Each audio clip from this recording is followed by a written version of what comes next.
The Mughal Empire, a dynasty that once held sway over almost the entirety of the Indian subcontinent, began its descent into chaos and eventual oblivion with the death of its most powerful ruler, Aurangzeb, in 1707. Aurangzeb's reign was a complex tapestry of military triumphs and administrative acumen, but it was also marked by religious intolerance and incessant warfare that drained the empire's resources. Aurangzeb's death did not usher in an immediate collapse, but it did trigger a succession crisis that would plague the empire for the next century. The Mughal princes, drunk on ambition and fueled by the machinations of powerful nobles, engaged in a bloody free-for-all for the throne. The empire that Aurangzeb left behind was a shadow of its former glory. Decades of warfare had depleted the treasury and exhausted the army. The once efficient bureaucracy had become riddled with corruption and inefficiency. The stage was set for a period of tumultuous decline, a slow and agonizing unraveling of one of the world's most magnificent empires. Upon Aurangzeb's death, his son Muzaffaruddin, taking the title Bahadur Shah I, ascended the throne. Unlike his father, Bahadur Shah was a man of peace and reconciliation. He attempted to mend the fractured religious harmony by reversing some of Aurangzeb's harsher policies towards Hindus. Bahadur Shah's reign, however, was short-lived, lasting a mere 5 years. He spent much of his time quelling rebellions and consolidating his power. He inherited an empire already showing signs of strain, and his brief reign did little to address the deep-seated problems that plagued it. The new emperor struggled to contain the rising power of the Marathas in the Deccan, a formidable force that had been a thorn in the side of the Mughals for decades. Bahadur Shah's inability to decisively deal with the Maratha threat would have far-reaching consequences for the future of the empire.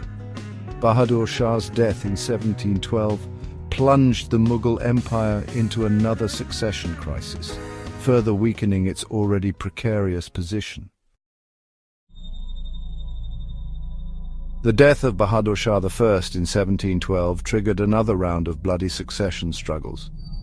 Jahandar Shah, a man known more for his love of wine and women than his administrative skills, emerged victorious, but his reign would prove to be short and disastrous.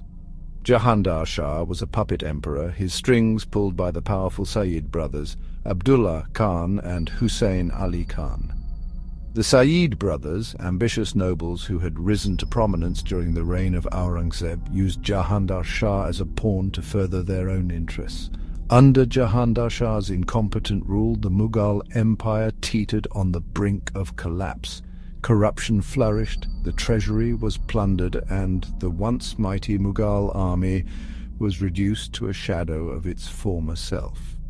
Jahandar Shah's reign came to an abrupt end in 1713, when he was overthrown and executed by his own nephew, Farrukhsiyar, with the help of the Sayyid brothers. Farrukhsiyar, the nephew of Jahandar Shah, ascended the throne in 1713.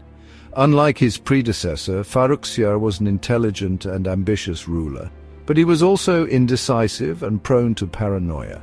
Farrukhsiyar's reign was marked by a constant power struggle with the Sayyid brothers, who had helped him gain the throne but now sought to control him.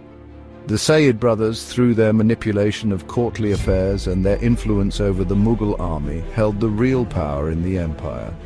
Farrukhsiyar attempted to assert his independence by playing off different factions against each other, but his machinations only served to further destabilize the empire.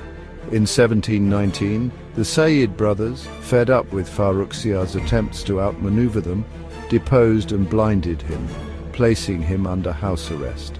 Farrukhsiyar's tragic reign highlighted the growing power of regional governors and the decline of the central Mughal authority. Section 5. Muhammad Shah, the decline accelerates. In 1719, the Sayyid brothers, having disposed of Farrukhsiyar, placed Muhammad Shah, a young and inexperienced prince, on the throne.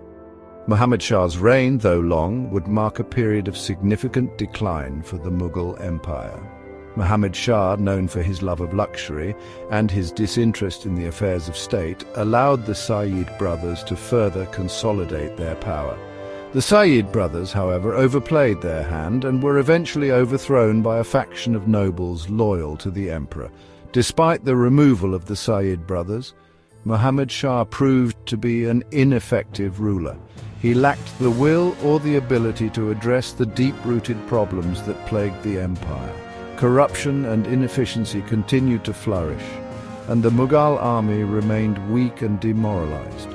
Muhammad Shah's reign witnessed the devastating invasion of Nadir Shah in 1739.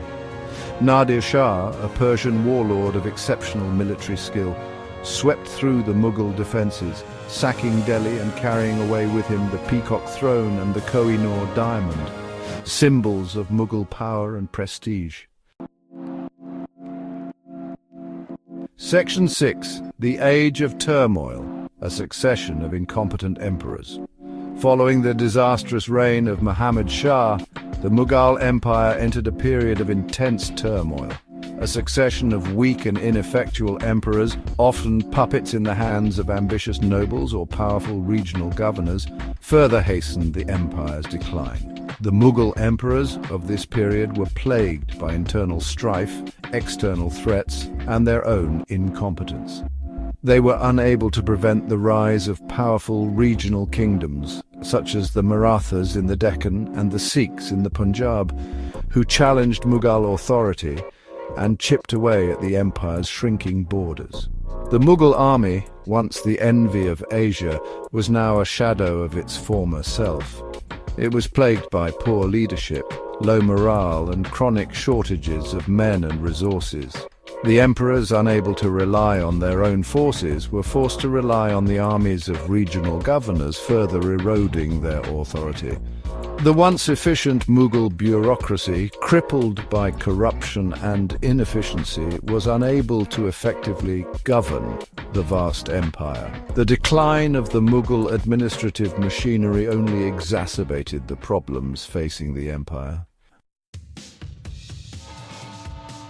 Section 7. Shah Alam II, a ruler stripped of authority.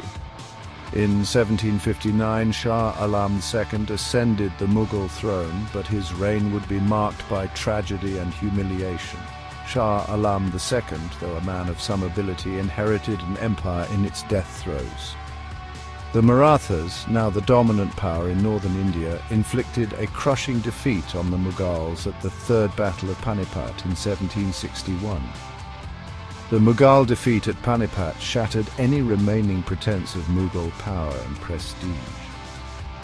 Shah Alam II, forced to flee Delhi, became a pawn in the hands of various regional powers. He spent years as a virtual prisoner of the Marathas, his authority reduced to a mere formality. Section 8. Akbar Shah II, the penultimate Mughal.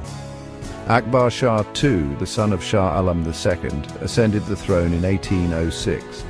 Like his father, Akbar Shah II was a ruler in name only. The Mughal Empire by this time had been reduced to a rump state around Delhi, its once vast territories carved up by regional powers. The British East India Company, which had initially arrived in India as traders, had gradually expanded their influence and power. By the early 19th century, the British, through a combination of shrewd diplomacy and military might, had become the dominant force in India. Akbar Shah II, unable to resist the growing British power, was forced to grant the East India Company increasing control over Mughal affairs. The Mughal emperor became a pensioner of the British, his authority confined to the Red Fort in Delhi. Akbar Shah II's reign marked the final stage in the decline of the Mughal Empire.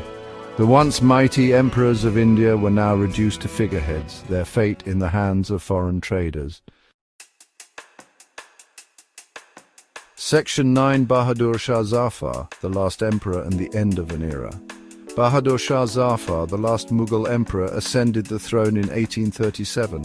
A poet and a scholar, Bahadur Shah Zafar was a man of culture and refinement, but he was ill-suited to rule in the tumultuous times that marked the twilight of the Mughal Empire. The British, by now the undisputed masters of India, had little use for the Mughal Emperor. Bahadur Shah Zafar, confined to the Red Fort, was a mere figurehead, his authority non-existent beyond the walls of his palace. In 1857, the Sepoy Mutiny, a rebellion sparked by the introduction of controversial new rifle cartridges greased with animal fat, erupted across northern India. Bahadur Shah Zafar, against his better judgment, was proclaimed the leader of the rebellion by the mutineers. The mutiny, though initially successful in capturing Delhi and other major cities, was eventually crushed by the British. Bahadur Shah Zafar was captured and exiled to Rangoon, Burma, bringing an end to the Mughal dynasty that had ruled over India for centuries. The demise of the Mughal Empire was a slow and agonizing process, a gradual unraveling of one of the world's most magnificent empires. The decline was brought about by a complex interplay of factors, including Aurangzeb's policies, weak successors, internal rebellions, foreign invasions, and the rise of regional powers. The fall of the Mughal Empire marked the end of an era in Indian history.